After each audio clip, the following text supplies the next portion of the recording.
whole building is burned through! মাত্র কয়েক সপ্তাহ আগেও নেপালের রাজধানী কাঠমান্ডু ছিল বিশৃঙ্খলার শহর।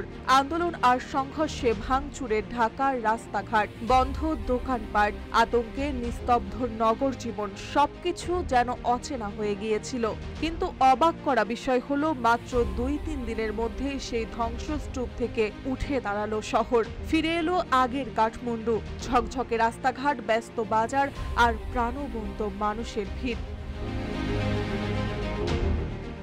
এই অবিশ্বাস্য পরিবর্তনের সাক্ষী হয়ে নিজের অভিজ্ঞতা শেয়ার করেছেন জনপ্রিয় blogger we hate the cold. নেপালে এসে জেনজি ইভেন্টে অংশ নিয়ে ভাইরাল হওয়া এই ব্লগার পরবর্তীতে পেয়েছেন গ্লোবাল ট্রাভেল স্টোরি অ্যাওয়ার্ড। পুরস্কার হাতে নিয়েই তিনি লিখেছেন, বিশ্বাসই হচ্ছে না, মাত্র 2 সপ্তাহ আগেও শহরের অবস্থা ভয়াবহ ছিল, অথচ এখন কাঠমান্ডু আবার আগের মতো।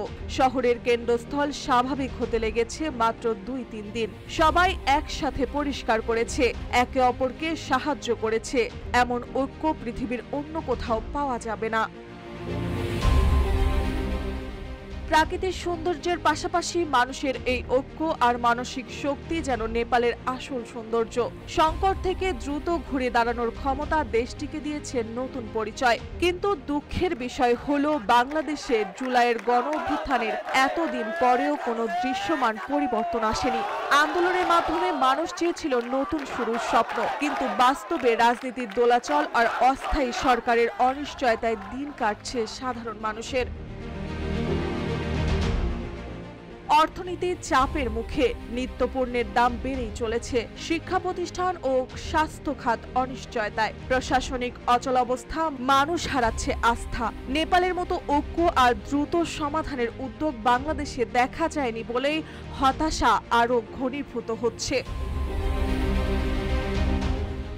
নেপাল প্রমাণ করেছে, ঐক্য আর সংকল্প থাকলে অল্প সময়ে একটি দেশ আবার স্বাভাবিক জীবনে ফিরতে পারে।